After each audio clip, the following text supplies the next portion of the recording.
Welcome to MIRS 4614.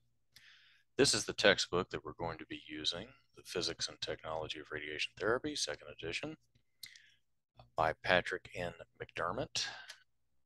We are going to be going over several chapters in this particular course, the first one of which is going to be a mathematics review. Now, I do not know how many of you need this particular review, and if you don't, then that's perfectly fine. You can sort of skip through the highlights, work the problems, and move on to the next section or the next chapter.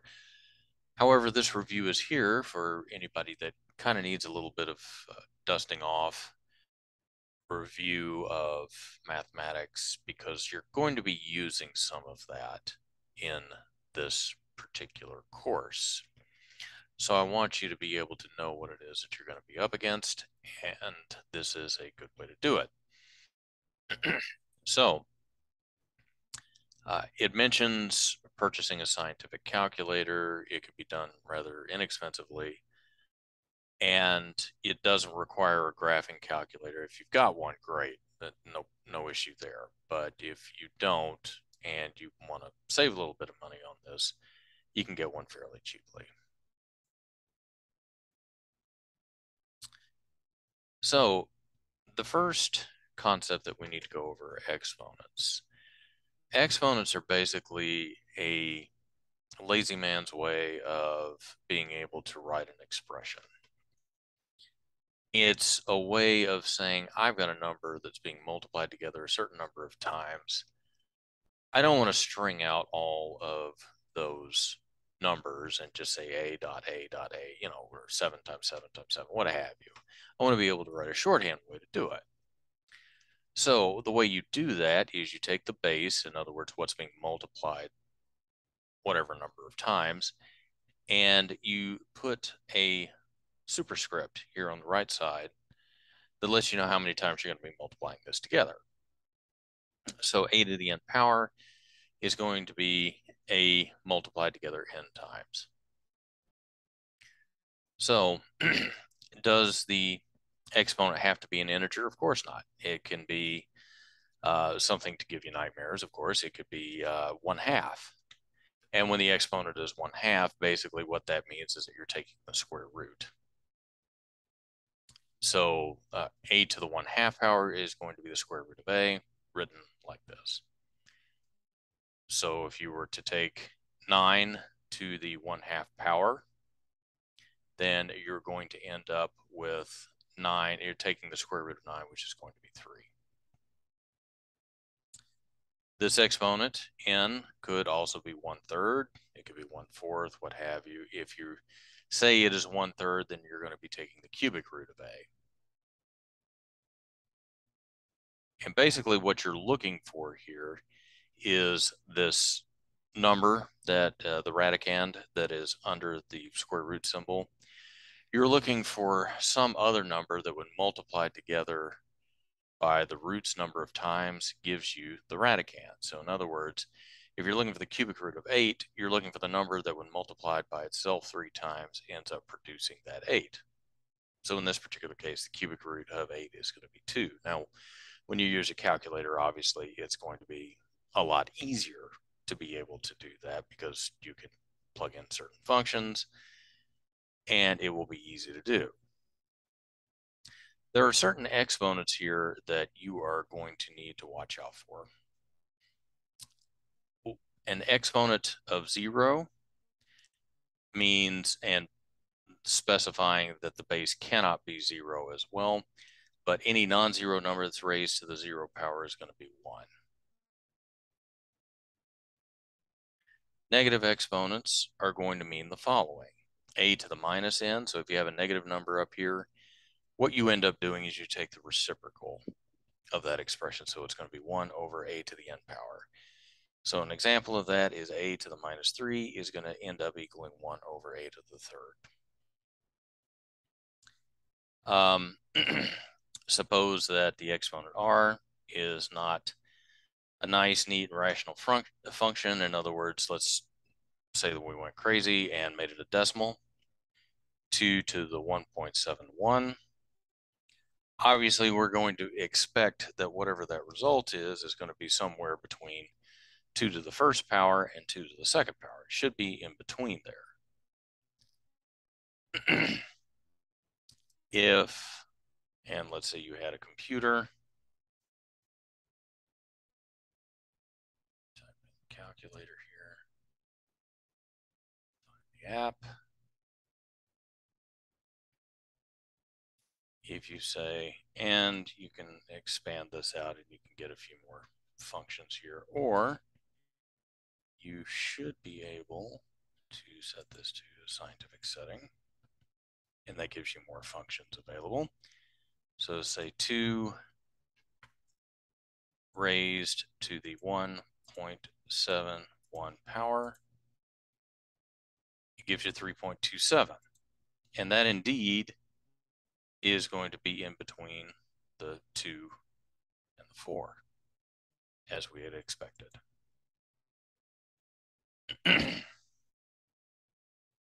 Multiplication. Obviously, if you are going through and you're multiplying two expressions here with the same base but different exponents, you add the exponents together and you come up with your answer. So 2 to the third times 2 squared is the same as saying I've got 3 2's being multiplied together, and I'm going to multiply that by 2 2's being multiplied together. So effectively, how many 2's do you have being multiplied together? Well, you've got 1, 2, 3, 4, 5, which is the same thing as 2 to the 3 plus 2, or 2 to the 5th. You're adding those exponents together. In general, you're going to be writing it as a to the p power times a to the q power is a to the b plus q. Again, the base has to be the same in both cases. Otherwise, you're going to be multiplying apples and oranges. That's not good. Division. An example of division is going to be in such this case, 2 to the third divided by 2 squared is going to be 2 times 2 times 2 divided by 2 times 2. If you were to go through and you were to cross those common 2's out, you would be left with just 1 2 there. The other way of looking at this is saying 2 to the 3 minus 2, or 2 to the first power.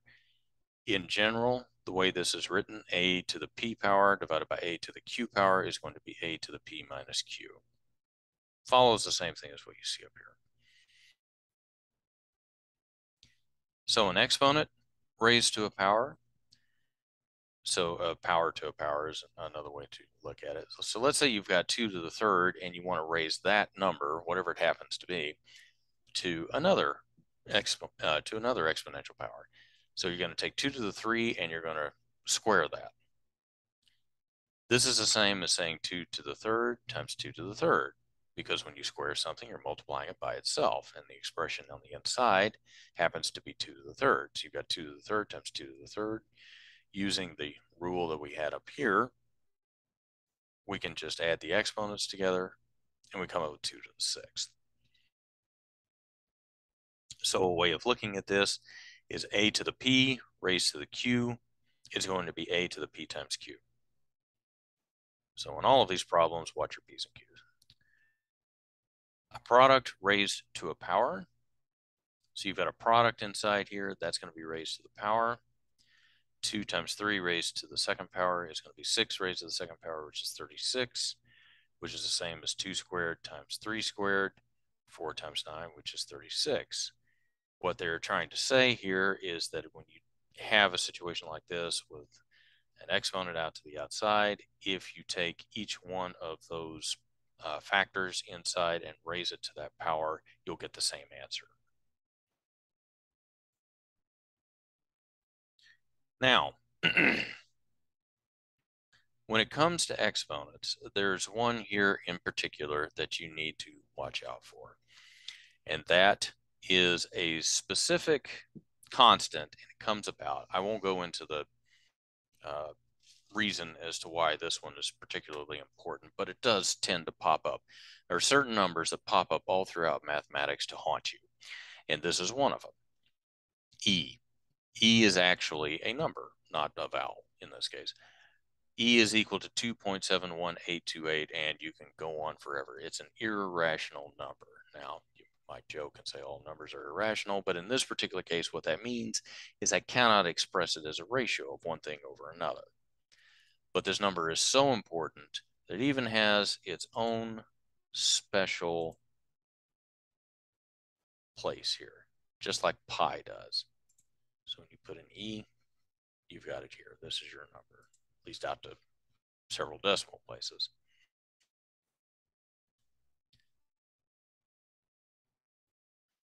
So we're going to have some examples here as to how to go about using this particular number called E. One example that the book brings up here is compound interest. In many cases, when you look at compound interest, you are looking at things that might compound yearly, they might compound quarterly, they could compound monthly. In other words, when is the interest figured and when is it going to be paid to you? When it comes to interest, a lot of times it could be monthly, in which case at the end of the month, they take whatever you have in your account, they give you a little bit of interest and a little bit of payment for having the money. And then when you go to the next month, if you don't touch it, then you get to add a little bit more because you had a little bit more in there to charge interest on, and so on and so forth. After a certain amount of time, this stuff really starts to add up.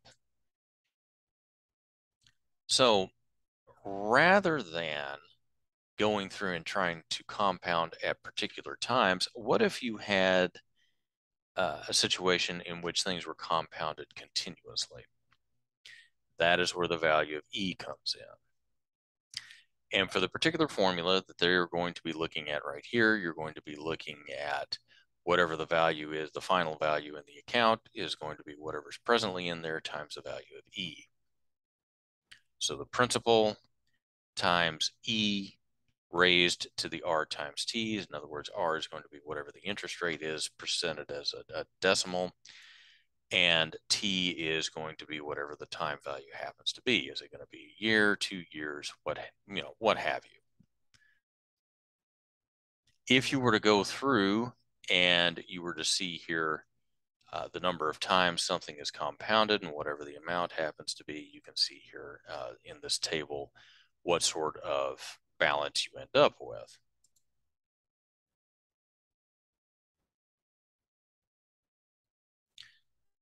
So radioactive decay is going to be one other way that we are going to use this particular number fairly consistently throughout the course. So that's why they kind of want to introduce this to you. The value of E is going to be there in order for you to be able to compound something continuously.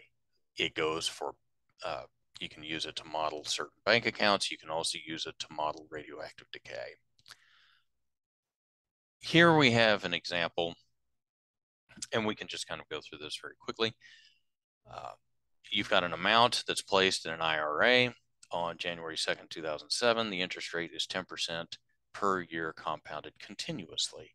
So what's that IRA going to be worth in January 2nd, 2027? So in other words, you're looking 20 years out in the future. So you've got whatever the amount is, we don't know that yet, is equal to the amount that we started with, which is going to be $2,000.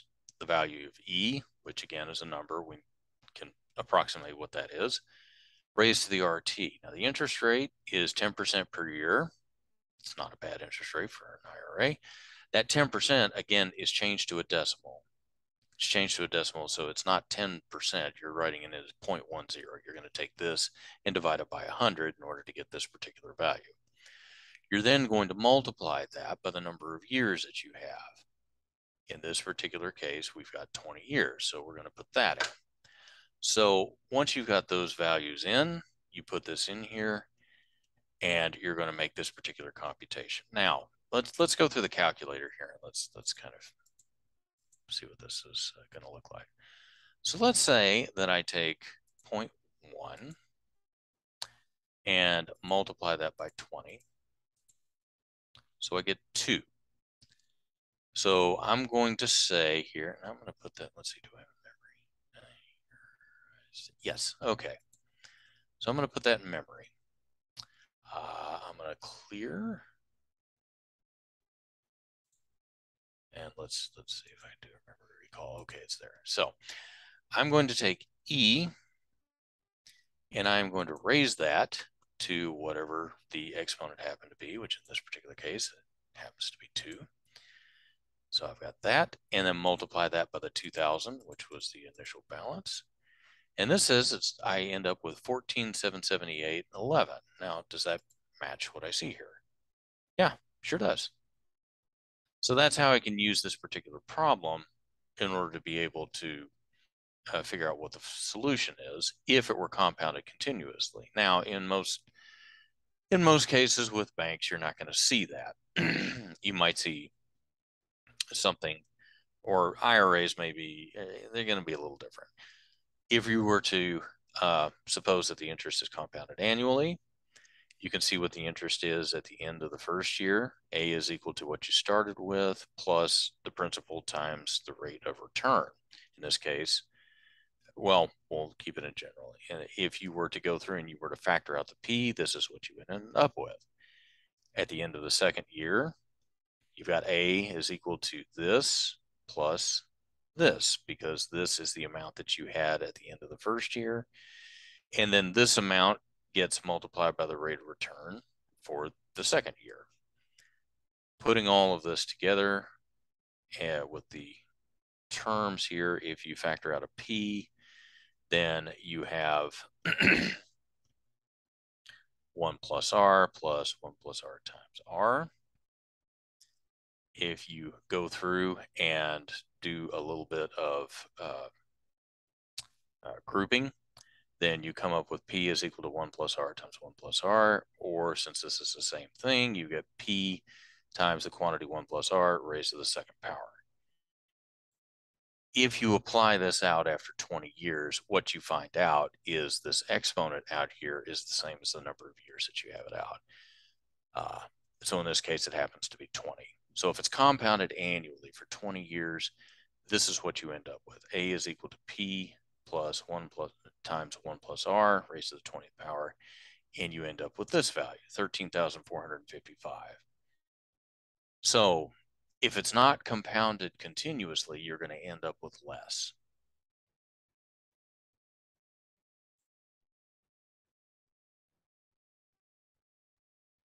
So you have another example here where you can go through and do the same thing. If you have an amount, $1,000 that's invested for 18 months in an interest-bearing account, paying 5% annually and compounded continuously, what is the account balance at the end of 18 months? Well, we're going to, since it's compounded continuously, we're going to take the same formula as what we had before. We know what the initial principal is. We know that we're getting 5% annually, and we know that we're having this for 18 months. Now, the interest rate over 18 months, we could start out writing it like this. However, we're needing to find out what it is in a certain number of months, not a certain number of years. In order for us to be able to make that conversion, we have to figure out how many months are in a year. And as it turns out, we have 1 year is equal to 12 months. If we multiply that conversion factor by this, then the years cancel. And if we take 0.05 divided by 12, this is where this number comes in. So this is the rate of return per month. We take R, multiply it by T, which in this case is 18 months. It ends up being 0.00417 multiplied by 18, so we get 0.075. And that's going to be the same as before. The units cancel, and so the exponent here, which should be unitless, ends up being just the 0.075. Then we go through and we crank through the rest of the problem. So we've got 1,000 times E raised to 0.075, and then it comes out to be $1,077.88. Logarithms. What are logarithms? Let's take this particular exponential expression. So we've got 10 raised to the x power, and that's going to be equal to 100. What value of x is going to make that statement true? in this particular case, the value of x is going to be 2, because if we take 10, multiply it by itself, we end up with 100. So the value of x in this case is said to be the logarithm of the log of 100. It is the value of the exponent of 10, which is going to end up giving 100. So we say the log of 100 base 10. Again, the base here, when they say base 10, is going to be referring to what is the base of the exponent, is going to be 2, or the log base 10 of 100 is going to be 2. Another way that you can also run an exercise here is 10 raised to the x power is equal to 0.01. The value of x that satisfies this equation is going to be minus 2, because 10 raised to the minus 2 is going to be 1 over 10 squared, which is going to be 1 over 100. Another expression here is going to be 2 to the x is equal to 8. In other words, how many times do I have to multiply 2 together in order to get 8? So the base here is 2. Another way of writing this is the log base 2 of 8 is going to be 3.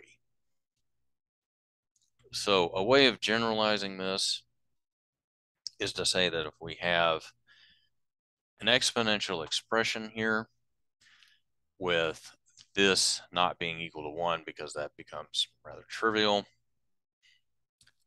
we can rearrange this. Basically, we take this x, it comes down, the a becomes a base over here to the log, and this is now a rewritten expression. X is equal to the log base a of y. So this is going to be the logarithm.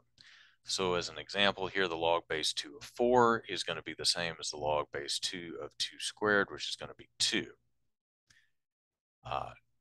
So if 10 to the third is equal to 1,000, then the log base 10 of 1,000 is going to be 3. Again, the 3 comes over here, the 10 goes over here and becomes the base of this log. And then you can see how the exponential expression is written back in the form of a logarithm. So if 10 to the minus 3 is equal to 0.001, then the log base 10 of 0.001 is going to be equal to minus 3.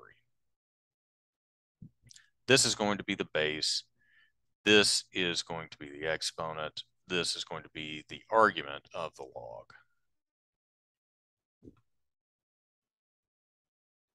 If 10 to the 0 is equal to 1, then the log base 10 of 1 is equal to 0. If 3 squared is equal to 9, then the log base 3 of 9 is going to be equal to 2. So the log is going to be referring to the exponent. You may see something written like this, the log of 1,000. When the log is not specified, then you are going to be assuming here that it's going to be the log base 10. Now, let's look up in the calculator. Let's try to find out where this is. See this right here? That is going to be a log base 10. We'll get to this in just a little bit. It's going to be a little different, but this is going to be a log base 10. Do we have problems sometimes that have logs with different numbers? Oh, yes. But right now, for what you're concerned with, we're just going to go with the log base 10 for this part up to this point. Now, the log of a different number, and remember that concept E that I was talking about, almost threatening you with? Yes, this is where it comes into play. Remember where I said that you can have different bases of the log? Well, this is sort of where that comes into fruition. The log base E of some argument here, this is going to be something special. And what is that going to be? Well, that is going to be referred to as the natural log. So the natural log is going to be the log base E. Now, where again do you find this on the calculator? On the calculator, if you remember, you will see it written right here. So that ln, that is going to be the log base E. That is going to come up from time to time, so you're going to need to know where that is on the calculator. So now, let's go back. E raised to some exponent is equal to m implies that x is going to be the log base e of m, or the natural log of m. Here are some properties to go along with that. The log base e of e is going to be equal to 1, or the natural log of e is going to be 1. E raised to the natural log of some number is just going to be whatever that argument happens to be. So the e to the natural log of 2 is going to be just equal to 2.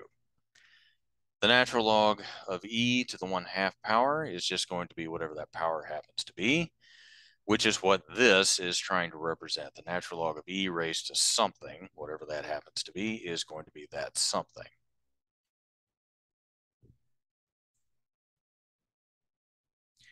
Here are some properties of logs that sort of follow along with that. You've got, let's see how many examples you have here. Okay. The log base a of 1 is equal to 0. The log base a of itself is equal to 1. A to the log base a of m is just going to be m. The log base a of a product is basically the same as adding these two logarithmic expressions together. The log base a of this division is going to be the difference of the log of the numerator minus the log of the denominator. The log base a of m to the n is going to be equal to n times the log base a of m. So in other words, that exponent comes down and becomes a coefficient. The log base a of 1 over m is going to be equal to minus the log base a of m. So one example that they're going to run out of this is the log of 1,000 divided by 10 is going to be the same as the log of 1,000 minus the log of 10. If you were to run these through the calculator, you find that the log base 10 of 1,000 is going to be equal to 3. The log base 10 of 10 is going to be equal to 1, or it ends up being just 2. So how does one go through and let's say I wanted to find the logarithm of 1,000. By using the calculator, I just type in 1,000, hit the log button, gives me the answer. Log base 10 ends up equaling 1. So here's another example. Find n if 0.5 raised to the n power is going to be equal to 0.1. One way to break down that expression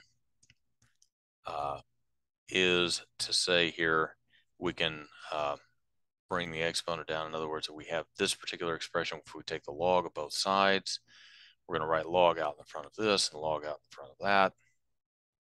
So the log base, the 10 of 0.5 raised to the n power, basically, according to what this is talking about up here, I can take that exponent and bring it down in front, make it a coefficient, which is what happened here. So n times the log of this is, since these two are the same, this is going to be equal to this. If we divide both sides by this, then we end up with a log base of 0.1. Log base 10 of 0.1 divided by the log base 10 of 0.5. We again determine what these are in the calculator, and we end up with 3.32. Now, can you go back and check your answer? Sure. If you take the value of n here, put it back into this original equation, crank it through, you find out, indeed, at least to 3 decimal places, it's equal to 0.100. So not bad, right? Okay. So let's take a lot of the information that we've had here, and let's go through example 1.6.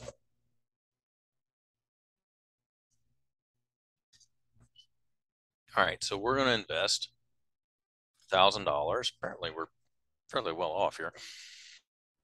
Keep investing $1,000 or something like that. We're going to take that in an account bearing an annual interest rate of 5% per year, compounded continuously. Again, this part is very important because that lets us know how we need to express how the computations are going to be done. So how long does it take for the balance to reach $5,000? In other words, how we can't really say how many times is it going to be compounded. What we're saying is how long is this going to take. It's going to be another difference between being compounded continuously and compounded at finite numbers of times. So here we have it. We have $5,000 at the end. We have $1,000 at the beginning. We know that it's compounded at 5% per year. So basically, we're going to be looking for the number of years. So how do we simplify this to get to the t? Logarithms were built so that we could figure out what exponents are. That's the reason for them. So how do we do that? We want to get t all by itself. So we're going to look at getting all of the non-t terms over here on the left side, so we've got it isolated for just t over on the right.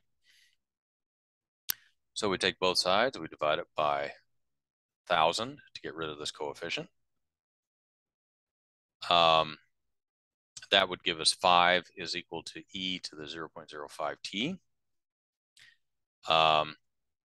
So what is our next step? We've got to figure out, again, how to isolate t. And what we're wanting to do is we're wanting to get rid of the, hopefully get rid of the base here so that we can work with the exponent. Again, this became 5. So basically what we've got here is 5 is equal to e to the 0.05t. If we take the natural log of both sides, that's where this expression comes from. So the natural log of 5 is equal to the natural log of e raised to this power. Now, one of the properties of logs, and it was on the previous page here,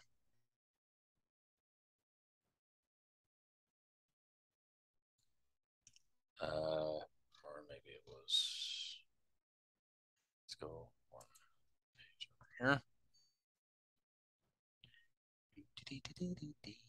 Okay, remember this? Natural log of e to the star.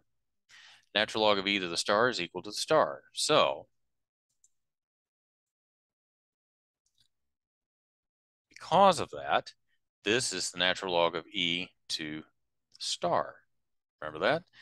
So in other words, this natural log of e junk disappears and we're left with this. So natural log of 5 is equal to that.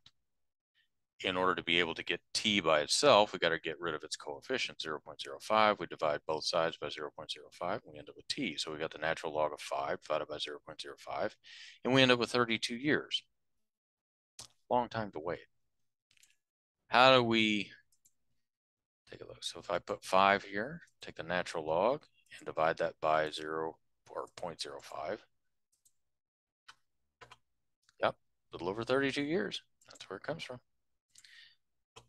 Okay, that's the first two sections so far. So now we need to look at geometry and then eventually trig. And it's okay if you haven't had trig up to this point. We're just going to be using some of the more basic stuff of this. So as far as geometry is concerned, I don't know how much you actually remember, but if you remember anything about right triangles, you'll remember that it had this square here in the bottom. That was 90 degrees. And when you had something like this created a triangle. So in this triangle, you had this really long side, and it's usually labeled with C, and it's called the hypotenuse. Some people refer to it as the hippopotamus or, hippopotamus, whatever you want to call it. But the hypotenuse here is what this is generally referred to. These other two are just the legs, the shorter legs of the entire triangle.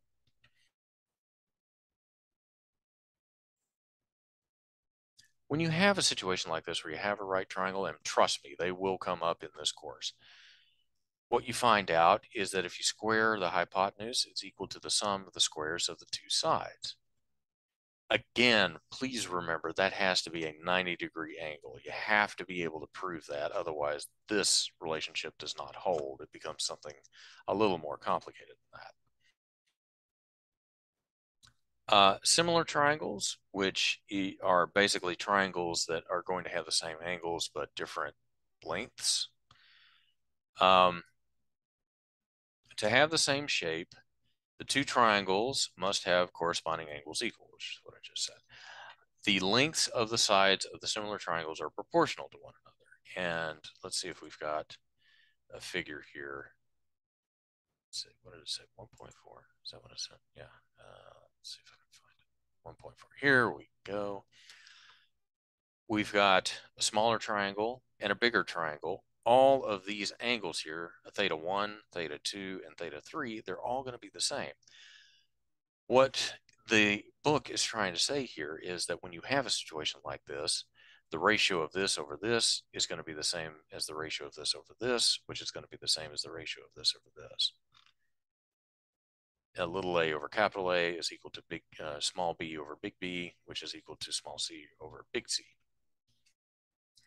This situation does not require a right triangle. We're going to see different applications of this coming up in radiation therapy, so we'll try to point that out as we go along so you can kind of see it. So formulas for the circumference and area of the circle are frequently used as well. The area of a circle of radius r is a is equal to pi r squared. There's a joke that goes along with that. I'll spare that. And the circumference is c is equal to 2 pi times r. Formulas for surface area of a sphere is going to be 4 pi r squared, and for a volume is 4/3 pi r cubed. So these are formulas you can just kind of jot down and just we'll draw on those a little bit later. So let's say you've got a radiation beam, and as it continues on its way, it's going to diverge. You're going to see it continue to spread out with increasing distance from the source. At a distance of 100 cm, that beam is 15 centimeters wide. So what is the width of the radiation beam at 120? So in other words, if nothing's there to stop the beam, how wide is that beam going to be at 120 as opposed to 100? This is where the similar triangles start to come into play. So the length that you've got here divided by the length that you have here is going to be equal to the length out this way divided by the length of, as it would be for referencing the shorter part of this. Because of that, you can use this particular relationship to figure out what this length is actually going to be. So this ABC is a similar triangle to A, D, and E. So now that we know that DE, which is the length we're looking for, is going to be, and if you rearrange the equation here, 120 divided by 100 is going to end up being 1.2. So DE divided by BC is equal to 1.2. So if we multiply both sides by BC, this is what we end up with.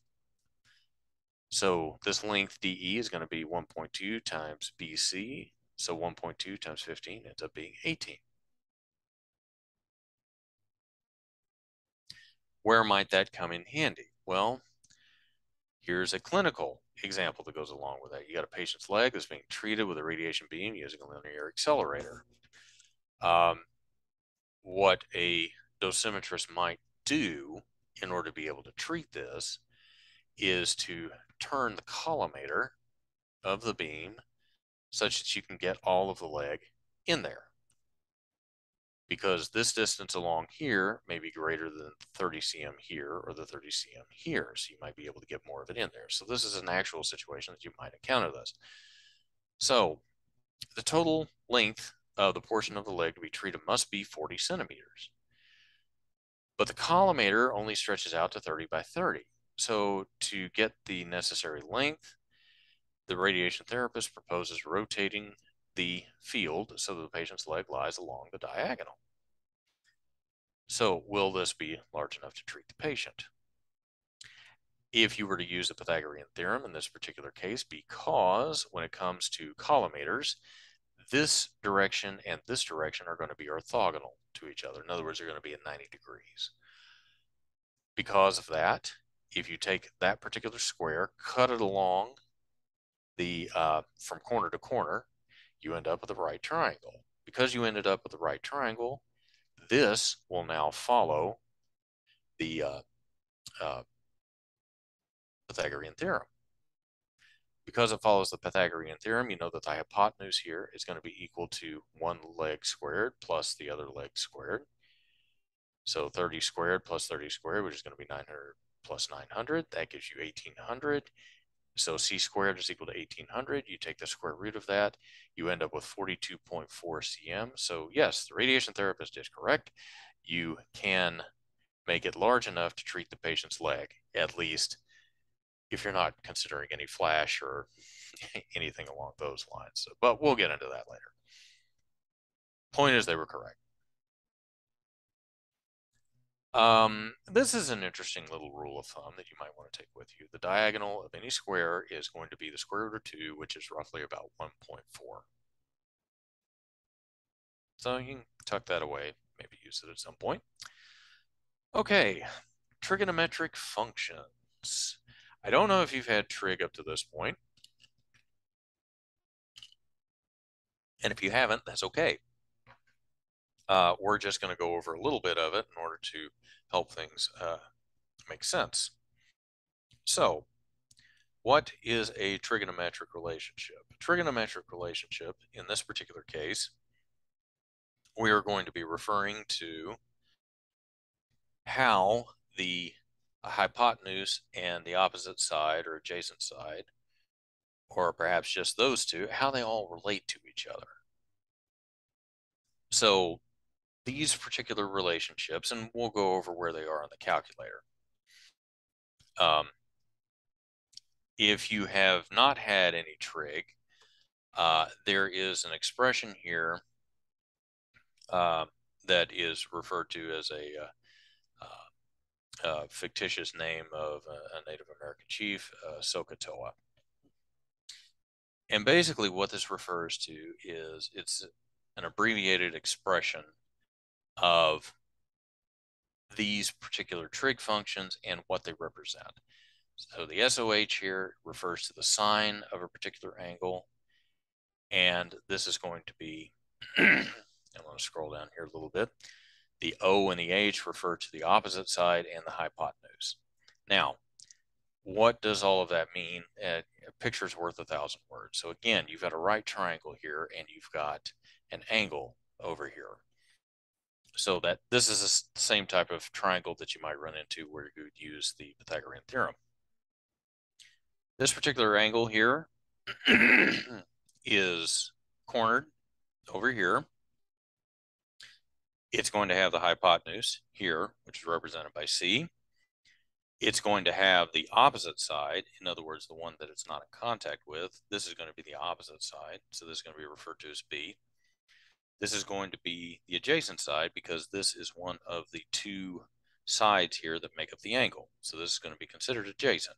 We're also going to label it as A for adjacent, if you want to help remember that. So this is where these relationships come in. You have the sine of this particular angle. The sine refers to the opposite side over the hypotenuse. If you plug in what the variables are that represent that, it's B over C. The cosine, and if you look at this expression here, this is the adjacent side over the hypotenuse. Adjacent side over hypotenuse. So it's A over C. The tangent is going to be the opposite side over the adjacent. So it's going to be this divided by that. So that's where these relationships come from.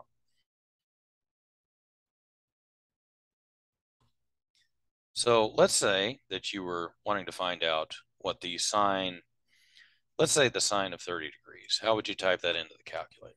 Well, again, let's clear all of this out. This is currently in degree mode. It needs to be in degree mode. We won't really get so much into radians here, which is another aspect of trigonometry, but I don't exactly know how much that's going to play into this. So we're just going to put it in degree mode for now. So let's say I wanted to find the sine of 30 degrees. I would type in 30, and I would need to find the sine function. Well, I don't really see the sine function here. Let's see. Here it is. So I find the sine of it. It's 0.5. Am I right? Yep, sure am. Let's say I want to find the cosine of 60 degrees. Clear everything out. So I type in 60. Again, go here, trig, cosine. There we go. It's cosine of 60 degrees. That's 0.5. Okay. So we've got these particular relationships. Now let's apply it to a specific example. So, is it possible to determine the height of a radio tower or any other structure by measuring the angle of elevation of the top of the tower as shown here? So the angle of elevation is measured at a distance of 300 meters. So we know what that distance is. We know that we're 300 meters away from the base of the tower at a height of 2 meters above the surface of the ground. So we're 2 meters. In other words, we're standing at, roughly 6 feet tall. We're 300 meters away from the radio tower, and we've got the angle of elevation here, which is going to be 38 degrees.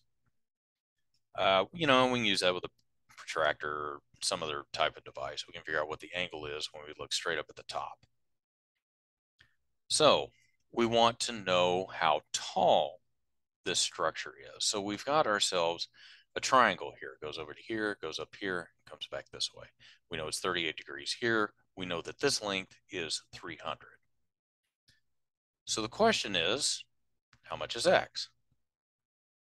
Well, if we go through here and if we know that the tangent of 38 degrees is going to be the opposite side, in other words, this length from here up to right about there, divided by the adjacent side. The adjacent side we know is 300 meters.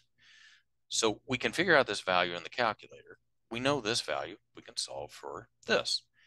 So we know x is equal to 300 because we multiplied both sides by 100 here in order to get x on one side by itself. So we got 300 multiplied by the tangent of 38. And this ends up being 234 meters. Now, the one thing you have to bear in mind is that's not the entire length of the tower. We know that that is the length of it from 2 meters up from the ground. We have to take this value and we have to add another 2 meters to it to get it all the way from the ground all the way up. And that's where the 236 meters go for. So, not only do we have particular trig functions here of an angle, we've also got inverse functions that we're going to end up needing to use. Now, how do we go through and determine what an inverse function is of something? Well, let's clear all of this out. And let's say that I am wanting to find the inverse sine of 30 for whatever reason. If I go over here, I hit this, you see the sign with the -1 here? That's referring to the inverse.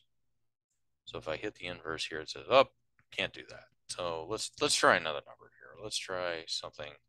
And the reason is that value was greater than 1. Sorry about this. So let's try 0.1. And I want to find the inverse sine of that. There we go.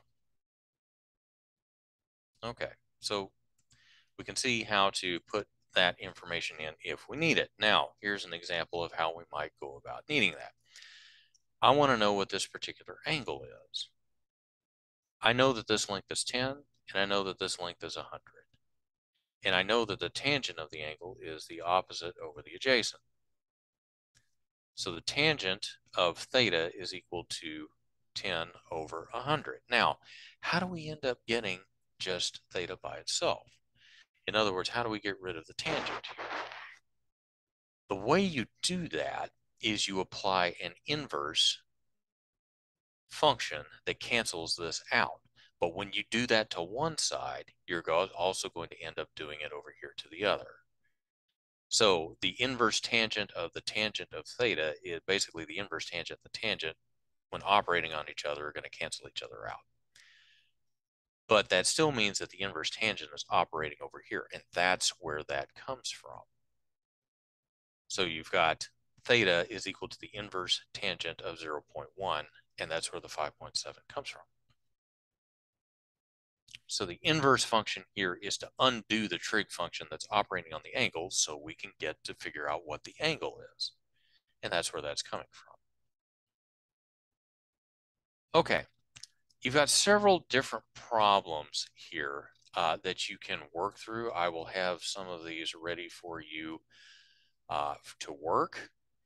And if you have any questions over it, or if you need any of these worked out, I can certainly do that. And we will also be meeting every Wednesday at 6 in order to be able to go over these types of problems. So I will leave that for you so that you can go through and you can get a little practice, and we'll go over what some of these answers are a little later on.